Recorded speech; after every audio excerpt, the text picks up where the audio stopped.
roster off to Division I schools.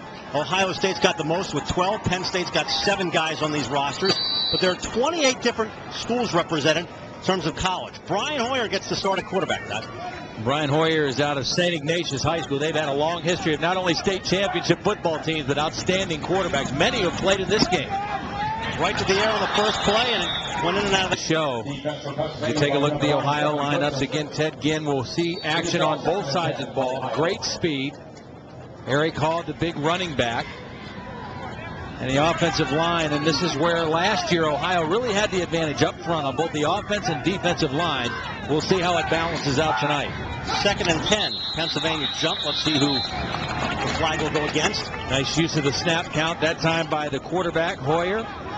Pretty famous folks in the Big 33. Take a look at this guy, Lynn Swann, ABC Sports, NFL Hall of Famer. What do you think of the Big 33? Of course, you played for the Pittsburgh Steelers, but USC.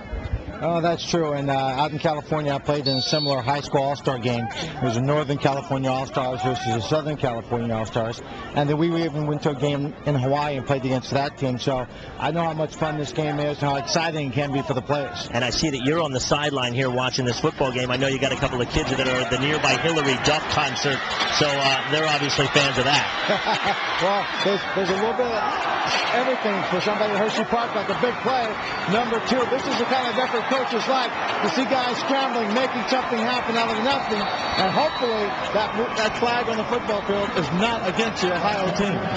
So is that to say you're rooting for Ohio, even though you're standing here on the Pennsylvania sideline? No, that's an exciting play. That kid's parents are up there watching their son, number 2, kids watching their boy get out there and make a play when nothing was about to happen. The quarterback was scrambling for his life.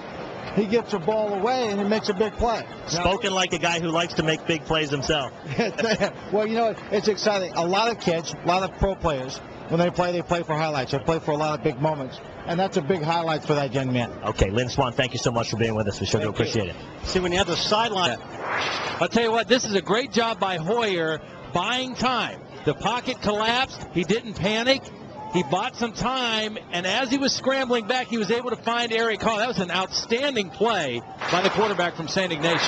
Tony Howard. Sometimes they don't want to play in another game, and so it can go both ways. But 26 of the 34 played a game already this summer. On 2nd and 4, Ted Ginn. He's got an Ohio first down. Peter Smith brought him down before he went any further. He was going to go to the Olympic trials as a hurdler and decided not to, but you can see why he's one of the most talented athletes in the country. Just great speed. You got to respect the speed, man-to-man coverage. You just have to give him a cushion and try to keep him in front of you. And that's a tough order for any cornerback responsible for Ted Ginn. Brian Hoyer, the quarterback, is going to Michigan State. He gives the ball to Tony Howard. Nice pickup, brought down by Eugene Clay of Pennsylvania. This little drive going right now, and it all goes back to, even though the penalty wiped out the big play, or the touchdown, they still got a much-needed first down on a 3rd down conversion because of the scramble and heads-up play of the quarterback Hoyer. 2nd down and 5 for Ohio. And Ohio decides to call a timeout. And there's the cheerleaders. They're all from this area, but some of the young ladies who we'll see later who are from Pennsylvania are cheering for Ohio as well. To the air, maybe not. Maybe he's going to run. Maybe he's going to throw. Same guy, same result. This time, no penalty. And Eric Hall finally gets the touchdown, and Ohio is on the board. And again, it was the heads-up and alertness and field presence of the quarterback Hoyer, not panicking and just staying alive long enough to find an outlet receiver in his running back, Eric Hall. I tell you, I've always been impressed with the quarterbacks that have come out of St. Ignatius. Their poise, their intelligence, their understanding of the game, their presence, and that was outstanding work by Brian Hoyer. And as you mentioned, 7.5 left. First quarter. And Ohio's on the board. Go back and look at the touchdown, and I want you to watch Dante Brown, the linebacker for Pennsylvania. Here he is right here. Now, he's going to get caught because he's got man-to-man coverage on Eric Hall. But when he sees the quarterback scramble, he instinctively thinks about coming up to the quarterback and leaves his man. And when he did that, Hoyer was able to find Eric Hall down the field. Now watch Hoyer keep his eyes downfield. He never panicked. He saw the field the entire time, and Hall came right into his vision, and he was able to hit him for the touchdown. Chance for he's a great quarterback with a great arm. So, I mean, I got to thank him and the line passing took it real well for him and turned out to be a great play. Did you have a sense that if somebody didn't make a play at that point, this thing could turn bad for PA?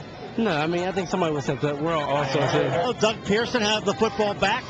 Just over 8 minutes left. And Brian Hoyer back in from St. Ignatius, a quarterback. He hasn't played for a long time. Low snap. Complete. As Massey took a big hit. Nate Waldron. Morty Ivy making the stop.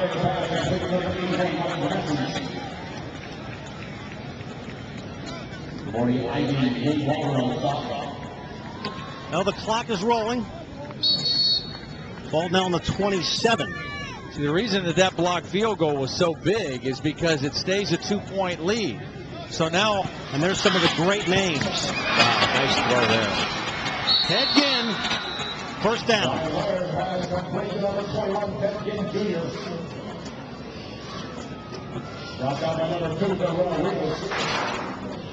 Perfect timing by Hoyer. Again, he's been on the bench for a while, but he's hot. He's hit his first 2 passes back in the game, the slant route to Ginn, and you've got to give him room.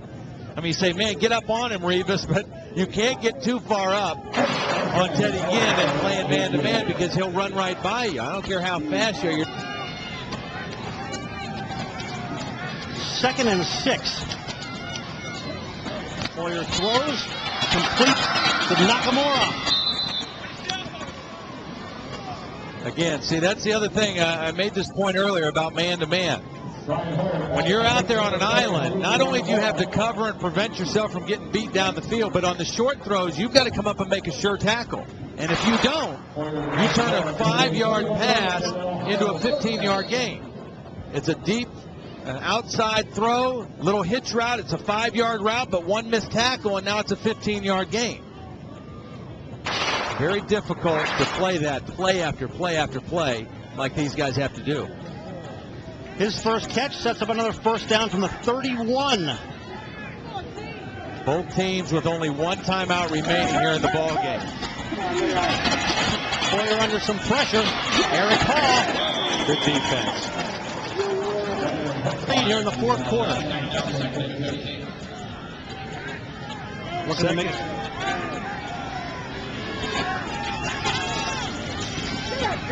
double pass. He's open. That is Dustin Woods and an Ohio touchdown. Well, we've seen a couple of the trick plays from the Pennsylvania team. And look at the first guy to celebrate with Ted Ginn Jr. is Ted Ginn Sr., who comes off the sideline to high-five his son.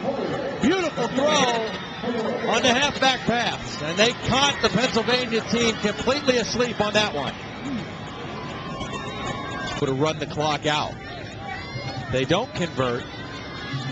Pennsylvania will get the ball back with a minute or so left in the game. 2 of 6 on 3rd downs. Hoyer, the quarterback. Looking deep. Got his man, and it's Hall.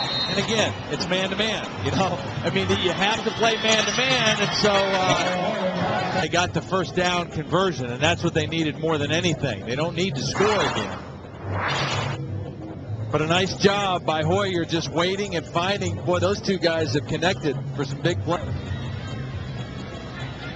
1st and 10 from the 46. See, look at Hoyer right now. He's watching the 25-second clock, and he's not going to get into his cadence until it gets under 5 seconds. That's good, smart football by that quarterback.